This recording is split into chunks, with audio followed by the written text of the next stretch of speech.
자, 방어기제 이론은 안나 프로이트입니다. 안나 프로이트는 방어기제 이론을 정립한 사람이다 라고 보시면 되고, 방어기제는 무의식적인 과정이다. 무의식적인 과정이다. 이렇게 말씀드렸고, 그 다음에 불안을 감소시키기 위해서 쓰는 것이다. 이렇게 정리해 드렸습니다. 방어기제 첫 번째 억압이 나와 있습니다. 제가 이제 중요한 포인트에는 다 밑줄을 쳐드렸거든요. 그 대목에 여러분들은 가로만 치면 됩니다.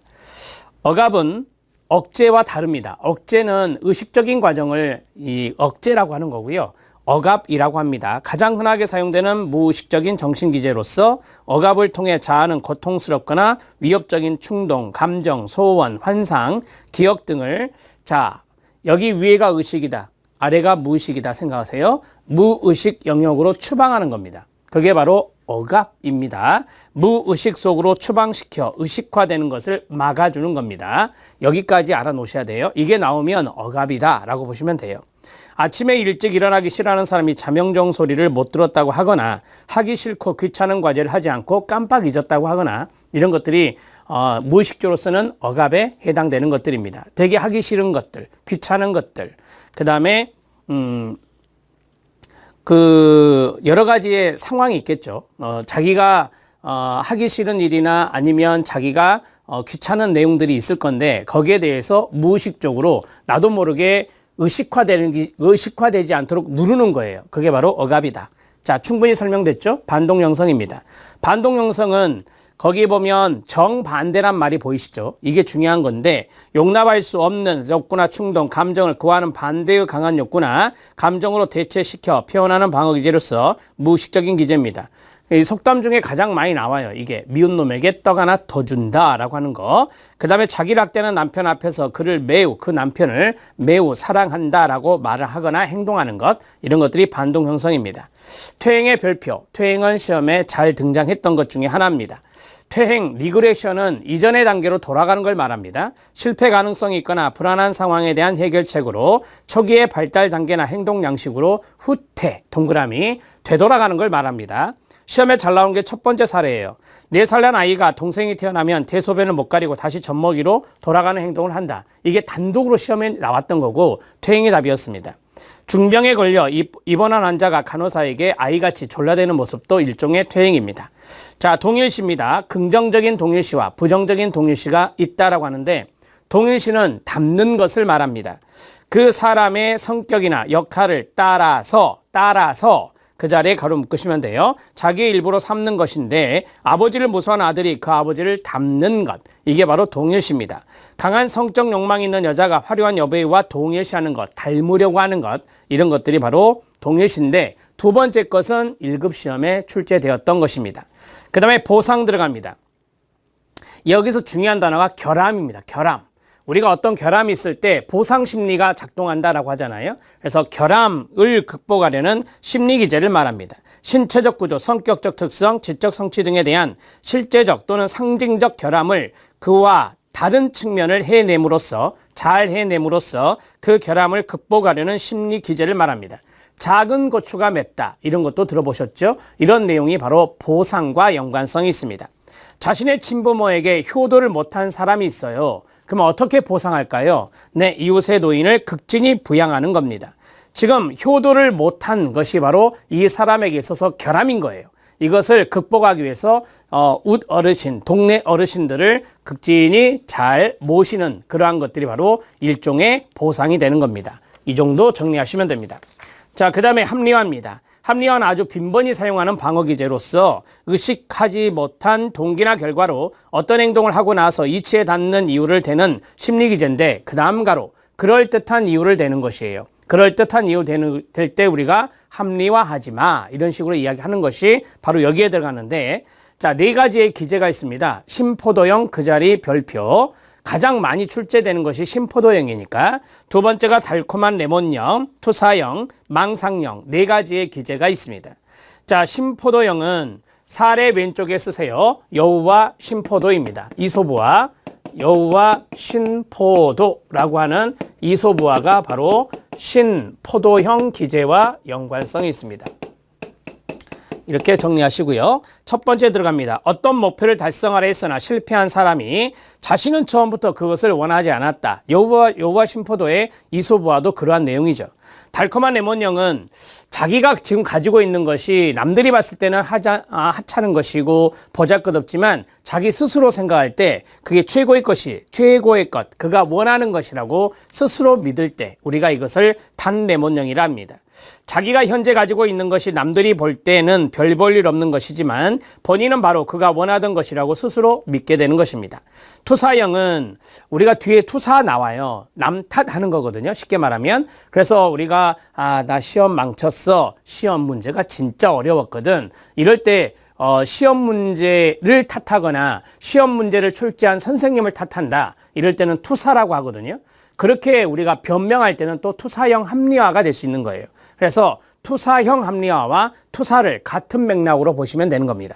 투사형 합리화는, 투사형 기제는 자신의 결함이나 실수를 자기 위에의 다른 사람에게 책임을 전가하는 것, 두자로 남 탓입니다. 망상형입니다.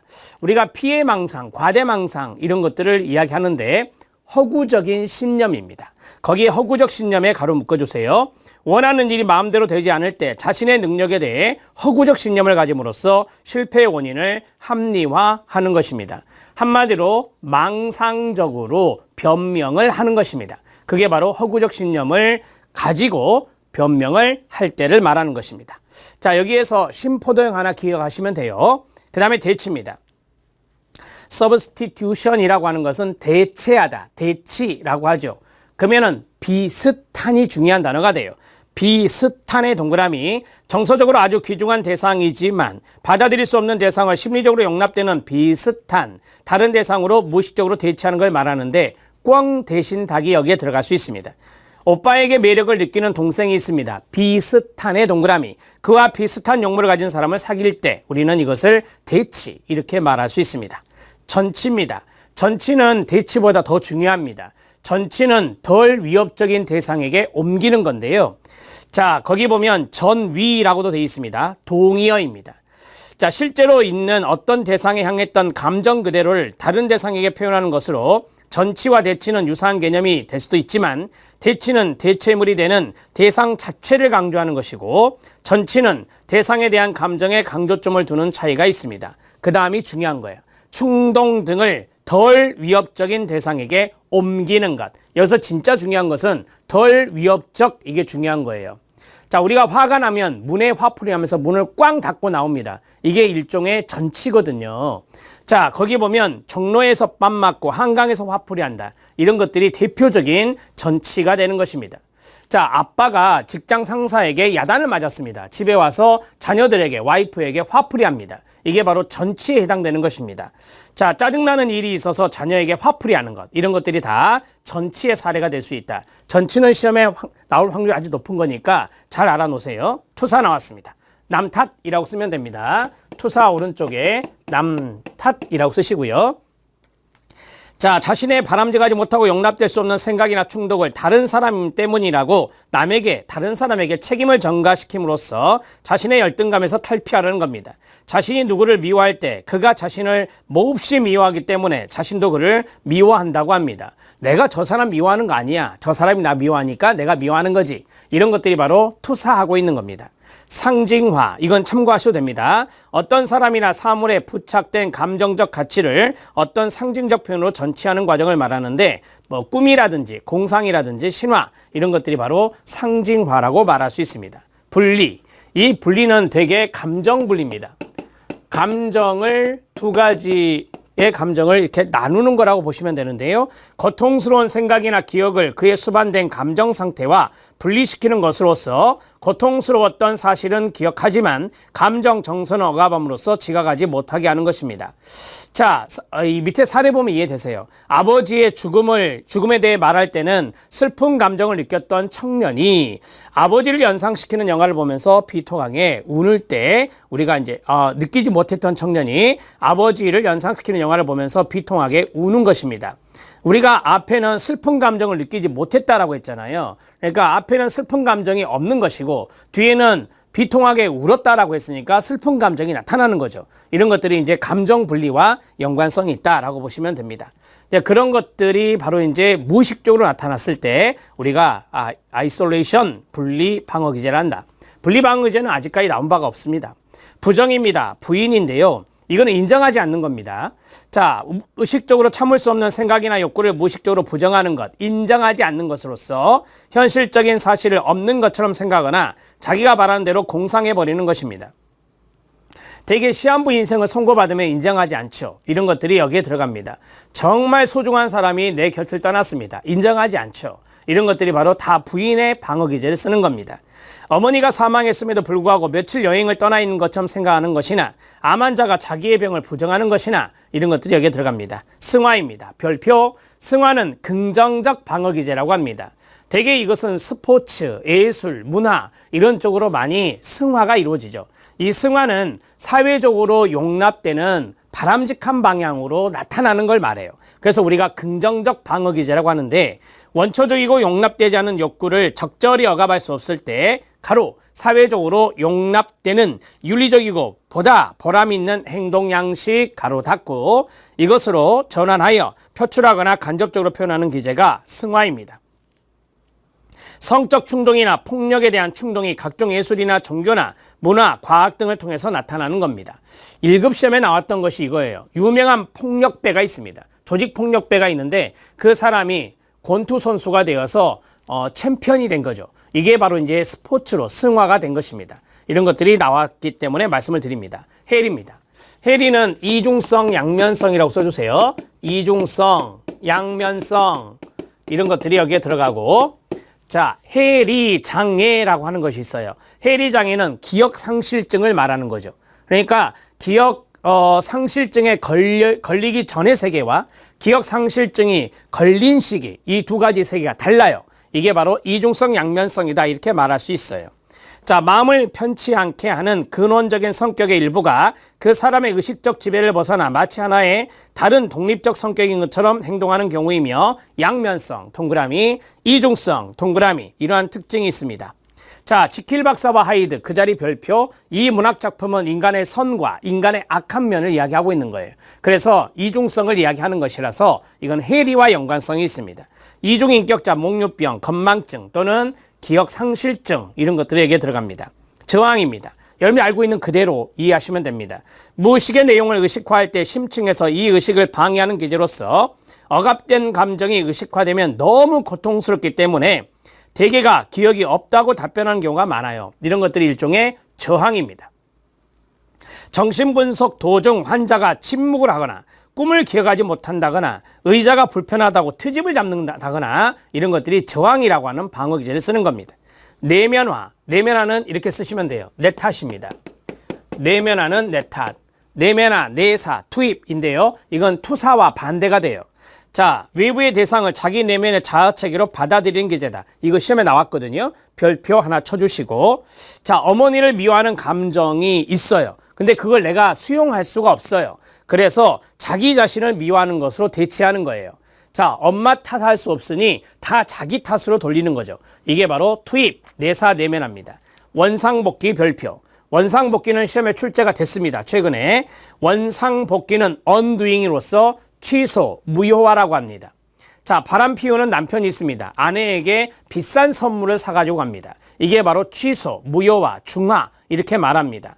무의식의 어떤 대상을 향해 품고 있는 자기의 성적인 또는 적대적인 욕구로 인해 상대방이 당할 것이라고 생각되는 피해를 원래의 상태로 되돌려 놓는 것을 말합니다. 그래서 우리가 이것을 원상복귀, 취소 이렇게 말합니다. 자, 이렇게 생각하시면 돼요. 원상복귀 취소가 시험 문제 선택지에 나왔어요. 그러면 개념에 뭐가 나오냐? 무효화가 나오든 중화가 나와요.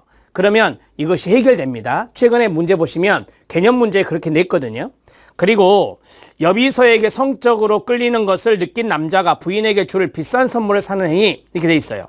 이런 사례도 출제된 바가 있어요. 그러니까 이거는 개념도 알아놓으셔야 되고 사례도 알아놓으셔야 됩니다. 17번 별표 전환입니다. 이 전환은 밑에 있는 신체화와 구분하셔야 됩니다. 자, 암기하는 방법이 밑에 팁에 나와요. 어떻게 외워요? 심불로 외우시면 됩니다. 심불.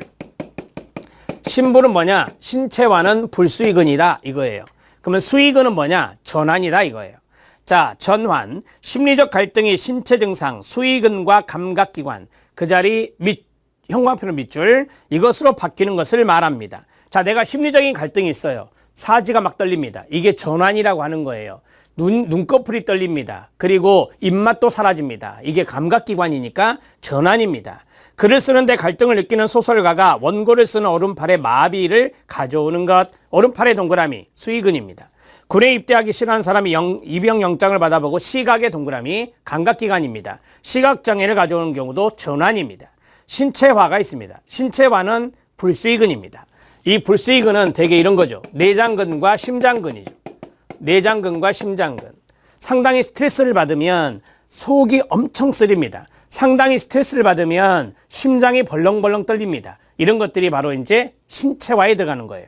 심리적 갈등이 감각기관 수의근계를 제외한 기타 신체 부위 불수의근만 밑줄, 불수의근의 증상으로 표출되는 것을 말합니다. 가장 잘 나오는 게 이거예요. 사촌이 땅을 사면 배가 아프다.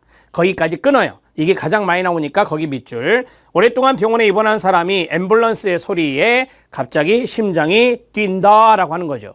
자, 배가 아프다는 내장근이고요. 심장이 뛴다는 심장근이에요. 이거는 자기 마음대로 할 수 있는 근육이 아니에요. 그래서 불수의근이다 라고 말할 수 있습니다. 자, 전환과 신체화, 암기하는 방법, 심불, 끝. 자, 그 다음에 역전이 있는데 이건 참고하셔도 됩니다. 감정태도 관계를 반대로 변경하는 것을 말하는데요. 역전은 반동형성과 구별되는데 엄밀한 의미로 말하면 반동형성은 감정의 역전에 해당되는 개념이다. 이렇게 말을 합니다.